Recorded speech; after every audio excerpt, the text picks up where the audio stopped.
March Madness is upon us. And couple that with the NBA season is going on, actually going to the playoffs.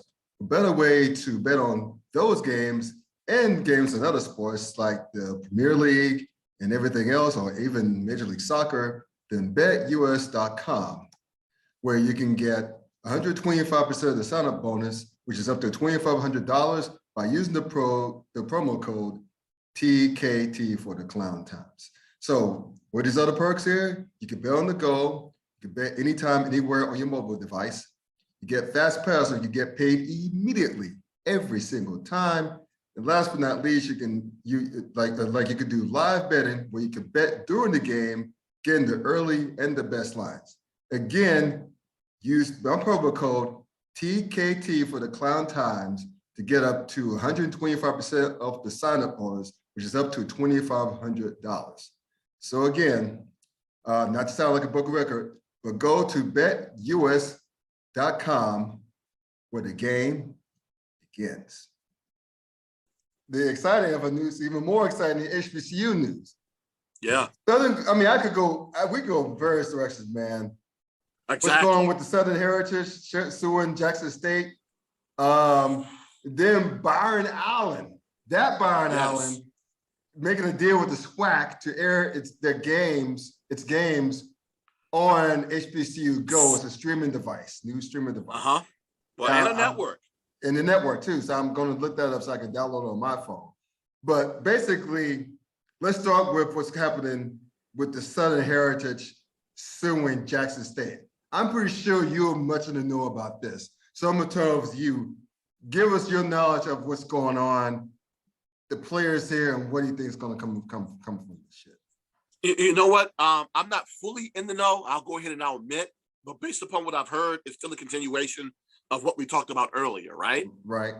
Of what we've been talking about before in the past. So my guess is that they're fully going to go ahead with this lawsuit, because technically, even though Jackson State, I think, will be playing in the Southern Heritage Classic, the last time I looked at the schedule, they were slated to play in September. Even though they're playing this year, they're still getting out of that contract early, which is still a breach of contract, right? Which is probably why they're going to go ahead, and sue. Now, based upon some of the opinions that I've heard, this is basically the Southern Heritage Classic and its organizers basically taking Jackson State through the court of public opinion, so that, the people can have their opinions on what's going on with this move. But that said, as much as a lot of fans in Jackson, Mississippi, and the lovers of VI love are in support of this move, because they're basically saying that we're not getting paid when we're supposed to get paid. What did I say before about this move? You signed the contract. Commit yourself to the contract. Right. I don't care. You're in the same school with the same AD. It's not even like it's a new AD. Right. Again, the only thing that's new is the head coach there, the football program. And it's a possibility that he was the one that suggested it. I'm not completely sure. I know the Jacksonites and the people over there that are more SWAC fans than I am will be able to correct me on this. But you did sign that contract just 3 years ago, dude. Stick to the contract. It is what it is. I understand you tried to blame this SWAC Classic on it, and the fact that you're participating in that as your reasoning on why you shouldn't play this game, because you're going to get more money from the SWAC Classic than you are for this, and probably try to use that as a scheduling conflict, when we already see in this upcoming season that it won't be. And it's already a SWAC game anyway. You can basically play that game at any point in time throughout the season. It doesn't have to be played in September or the exact same weekend as the Southern Heritage Classic. You just didn't want to play in it because you thought that you were either coming up short or losing money to go participate in the game, which I understand. It is what it is. Business is business. But again, business is business, because you did sign that contract. So I completely understand why Southern Heritage Classic is taking Jackson State to task for this. I'm just going to go ahead and wait and see how this plays out, because and then also don't forget, I don't know if necessarily, well, my guess is that Earl Hilton of North Carolina A&T has finally reached out to the Southern Heritage Classic on whether or not they're going to end up taking Jackson State's place in that game, because let's face it, A&T is going to need to play as many Black teams as possible to keep some of their fans satisfied in terms of how many HBCUs they're going to end up playing, because of course after this season, they're moving over to the CAA. Yeah. And it's going to be a tough sled to hoe playing in the CAA in that conference. You know, they're going to at least want to continue to see them still play against the likes of North Carolina Central. I think the South Carolina State contract continues on past 2023. And then they have Winston-Salem State coming up sometime soon in the near future too. So yeah, the fans who are wanting those HBCU opponents are going to want something like the Heritage Classic, at least to latch onto with this football team, especially once they move over to the CAA. But yeah, I don't blame the Southern Heritage Classic. But again, they want their money because that's the sign of the contract. It's a big draw for Tennessee State, right? It is. Yes, but at the same time, I'm going to need the Southern Heritage Classic to have more of an understanding of how to do business. And this is just a situation where, in a lot of cases, organizers of sporting events or the cities that hold these sporting events that HBCUs do not own. And I'm going to need these schools and conferences to have more ownership in these things instead of just signing these deals and be willing to take control of what's going on with these games so they don't fall into these situations, right? But you have that. You're capable of having a better deal where you're not hurting yourself fiscally participating in these matchups. I hate seeing it. I hated to see what the city of Charlotte was doing to the CIAA. I hate to hear what the Southern Heritage Classic and the numbers in which they were paying out to both Jackson State and to Tennessee State over the past 29 years. That's insane too. Yo, they need to do better. But at the same time, you did sign the contract. Right. So what is it with, we'll close the segment this portion of it by asking this question. You mentioned earlier, what is it about those schools not having any ownership of the classics? Why is it just bad business that those administrators are practicing? Because I think even though we're talking like FBS D1, right? Like with the Chick-fil-A Classic, you don't think Alabama and any ACC squad or SEC squad that plays in that game every single year, they negotiate? I mean, the conferences themselves negotiated a bigger deal. Can't the SWAC, and I know that Tennessee State's part of the OVC. They outside of Tennessee State, they don't really have a stake in it. But I mean, even so, with Tennessee State, that should be a bigger money grab for them because they're some of the only ones outside the SWAC who, could make that game a bigger draw. What is it with the business people at both Tennessee State really, and from the SWAC that's not getting more of a bigger monetary kickback from this? Scott, I have no idea. I really don't. Without having full knowledge, I'm just going based upon my limited knowledge and based upon what I see, which is it's either their inability to want to get involved or they don't have the know-how to get involved. Because if that was the number, you knew that was the number back in 2019 and you knew it was a messed up deal back then and you still signed it. Right. Now, if memory serves me correctly, neither Southern or Grambling owns the Bayou Classic either, if I'm correct. Because there was a time, I forget what year it was, but they were looking to replace those two teams. Right. The organizers of that game were looking to replace Southern and Grambling in the Bayou Classic. And I'm like, how do you do that? Yo, the Bayou Classic is legit Grambling and Southern. That's the point. I didn't know that. I thought that those two squads were getting huge kickbacks from that. I did not know that they had no ownership in that. I don't think so. Again, that's I crazy, need someone from dude. the SWAC to correct me on this. Okay. But I do most definitely remember vividly that there were talks of replacing Grambling and Southern in the Bayou Classic. If I'm wrong, somebody's gonna call me a liar. It is what it is. Yeah. But like I said before, remember that? Go ahead. Oh, I'll never let that go. But yeah, so like I said before, if I'm going to need someone who's watching this, if I am wrong, so please correct me on this. But I do remember or recalling that they were looking to replace those two teams in that game.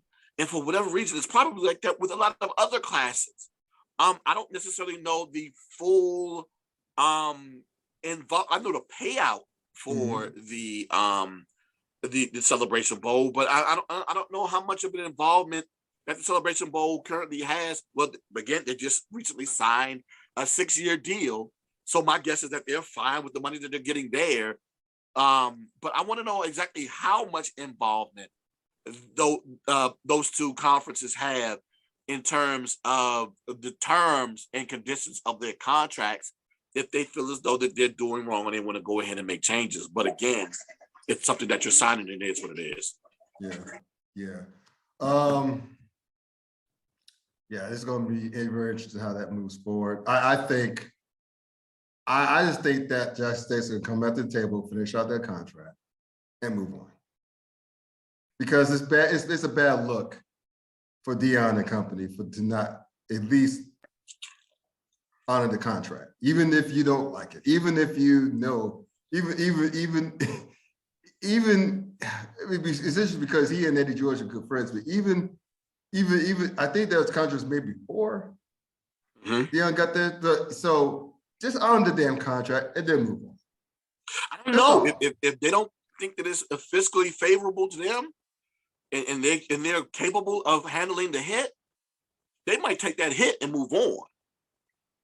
So yeah, I'm waiting to see exactly what the verdict is going to be, because if it's one that they're capable of handling, everybody, okay, they're out of there. And also, one more thing before I have you give us some more HBCU news.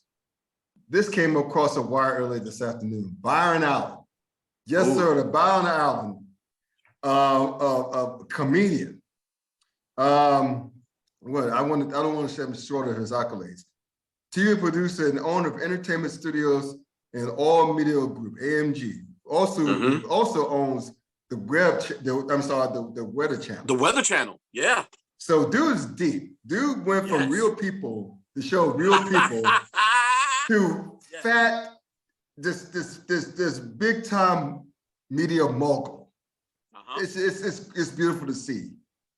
It's beautiful to see. It's worth over $450 million. He was interested in buying the Broncos, purchased a stake in buying the Broncos. Is up for sale right now. But he basically made a deal with the SWAC to as a multi-year partnership.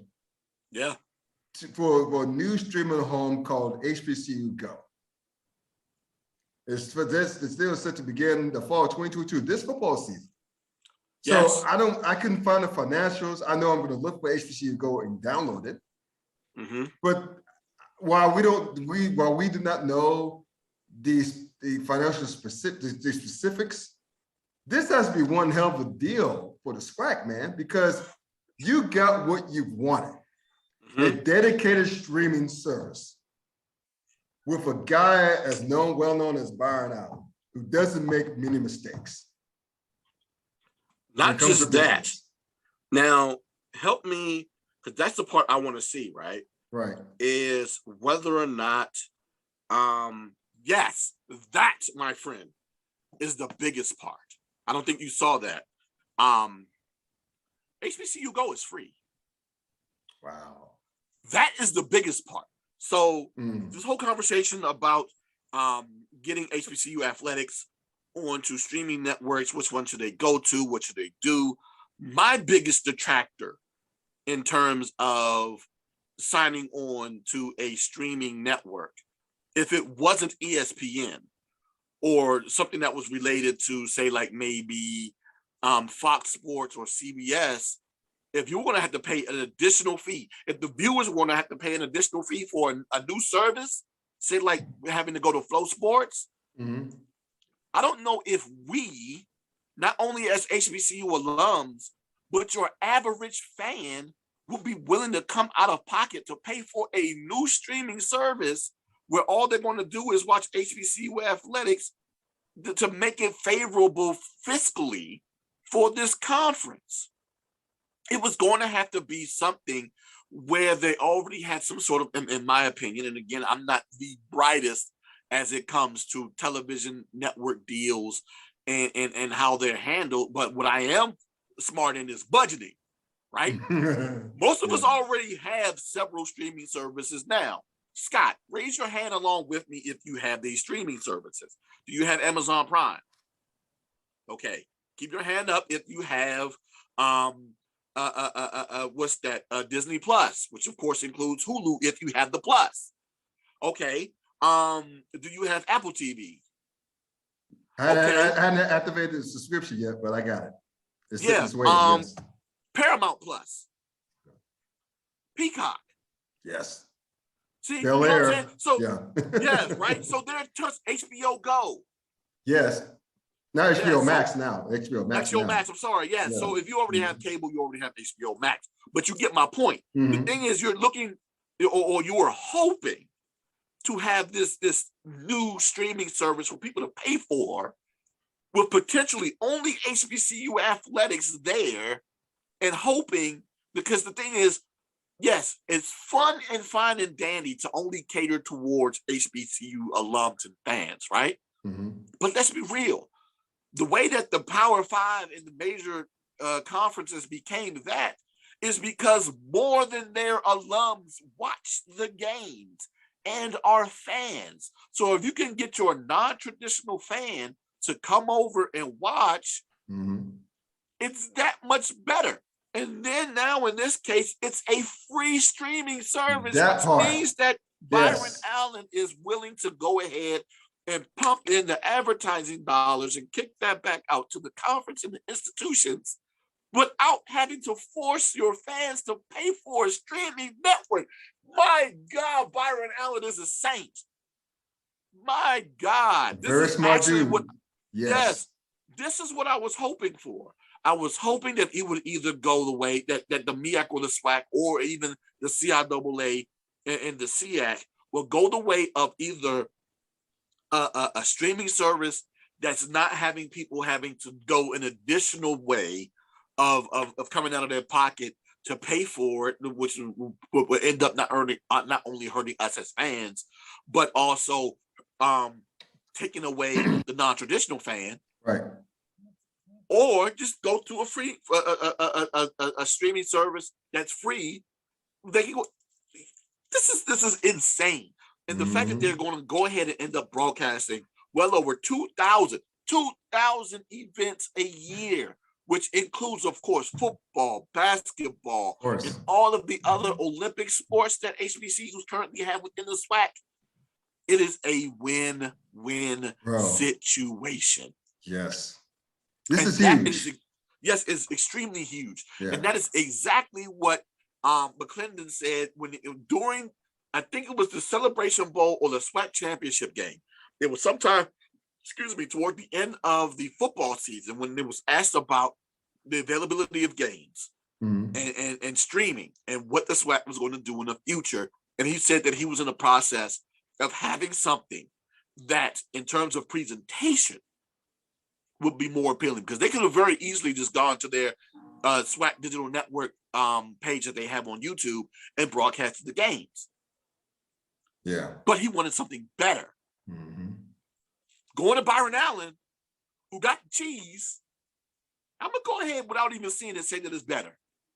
Now, me being a designer, I'm probably going to be picky about some of the graphics that they use, and of course be extremely picky on it. And most definitely I will talk about it on social media if I am. But at least the presentation of the game is going to be a lot better than what a lot of people have been complaining about as it pertains to some of the broadcasting on ESPN Plus and how that's done. It's not to say that all of ESPN Plus's broadcasts are horrible, but it just happens to be sometimes if it's a smaller program, and a lot of times those smaller programs are HBCUs, that their broadcasts aren't the best. Something's wrong with the streaming, something's wrong with the sound, the graphics are off. It's something, but it's not ESPN's fault. I know that they go ahead and they freelance that stuff to local producers within those regions to go ahead and broadcast those games, which is why those things look the way they look. I don't know if necessarily the universities have a hand in it, but either way, they're just not done at the level in which other ESPN broadcasts are done, which is why a lot of times fans are disappointed in it. But at the same time, I'm still happy that I get a chance to see it. But McClendon probably saw that as a negative and said, we want something better. Insert Byron Allen. Yeah, there you go. So that's great news. And I'm Yes. sure when we have our HBCU roundtable this summer, we're going to go back, going to revisit this. Most and definitely. go real in depth in this, because I'm sure the financials will come out by that point. And Yeah. but it's still huge, man. This is awesome news. Yes. This is and then of fucking course, awesome. Yeah. most definitely. And which is why, again, and I've brought this up before a couple of times as it pertains to HBCU athletics and the media markets that they're in. You're talking about New Orleans, you're talking about Houston, you're talking about Daytona Beach, you're talking about Birmingham now, in terms of the media markets that you're dealing with the SWAC. It just makes it that much more makes it that much more attractive as it pertains to advertising dollars. Now, again, I wish that the MEAC would start taking advantage of that, especially with DC and Baltimore in their market and Philly. Duh, take advantage of it so you can do something similar and potentially flip that into advertising dollars to have for your institutions. But yeah, I'm waiting to see exactly what the full financials are. But this is a leap into the right direction as it pertains to broadcasting their games and the exposure that that the SWAC has wanted. And yeah, this is just exposure at the expense of them getting paid.